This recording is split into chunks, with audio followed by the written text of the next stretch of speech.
রাজ্য সরকারের বাবার চাল নয়, কেন্দ্র সরকারের বাবার চাল নয়। হ্যাঁ, এটা আমাদের ট্যাক্সের টাকায় আমরা পাচ্ছি। ভাঙড়ের রাজনৈতিক উত্তেজনা দিনে দিনে আরও বেড়েই চলেছে।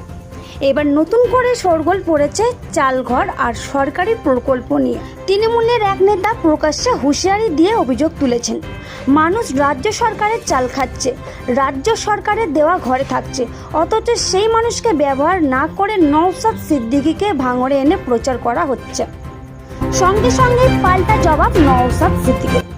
রাজ্য সরকারের বাবার চাল নয়, কেন্দ্র সরকারের বাবার চালও নয়, এটা আমাদের ট্যাক্সের টাকায় আসছে, তাই মানুষের অধিকার।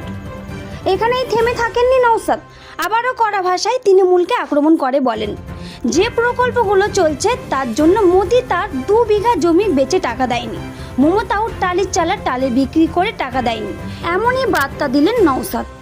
কংগ্রেসের কোন একটা নেতা তিনি বলছেন নওশাদকে ভাঙড়ে এনে বাড়িতে বাড়িতে আনা হচ্ছে এবং রাজ্য সরকারের চাল খাচ্ছেন, রাজ্য সরকারের ঘর নিচ্ছেন আর নওশাদকে এনে প্রচার করছেন, এমনটা কিন্তু হুঁশিয়ারি দিচ্ছেন। রাজ্য সরকারের বাবার চাল নয়, কেন্দ্র সরকারের বাবার চাল নয়। হ্যাঁ, এটা আমাদের ট্যাক্সের টাকায় আমরা পাচ্ছি। যে গল্পটা শুনিয়েছে তাকে বলবেন বরঞ্চ, যে সমস্ত প্রকল্পগুলো চলছে মোদি তার 2 বিঘা জমি বিক্রি করে টাকা দেয়নি, মমতা ব্যানার্জি তার টালির চালার 4টে টালি বিক্রি করে টাকা দেয়নি।